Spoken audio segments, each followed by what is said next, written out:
Sunday night ஃப்ரீசர்லேருந்து beef எடுத்து ஃப்ரிட்ஜில் வச்சுருந்தேன். இப்போ அதை எடுத்து நான் வெளியில் வச்சுக்கிட்டேன் டீஃப்ராஸ்ட் ஆகிறதுக்காக. நெக்ஸ்ட் டே லஞ்சுக்கு வந்து பீஃப் 65 பண்ணலான்னு நினச்சிருந்தேன். ஸோ அதுக்கு தான் வந்து இப்போவே மசாலா போட்டு வச்சிட்டோம் அப்படின்னு எனக்கு நல்லா அது மேரினேட் ஆகியிருக்கும். ஸோ சைட்லேயே வந்து டின்னர் ஒர்க்கும் போயிட்டு இருந்துச்சு.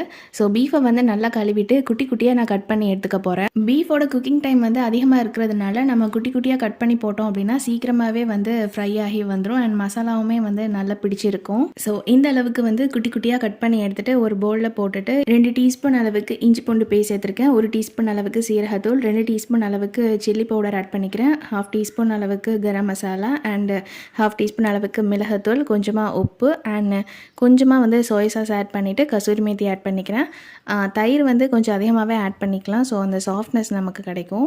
லாஸ்ட்டாக 1/2 லெமனோட ஜூஸ் ஆட் பண்ணிவிட்டு ஒரு முட்டையை உடச்சி இது கூட ஆட் பண்ணி நல்லா மிக்ஸ் பண்ணி நான் வந்து ஃப்ரிட்ஜில் வச்சுட்டேன். அண்ட் இதோட கண்டினியூஷன் வீடியோ வந்து நெக்ஸ்ட் வரும்.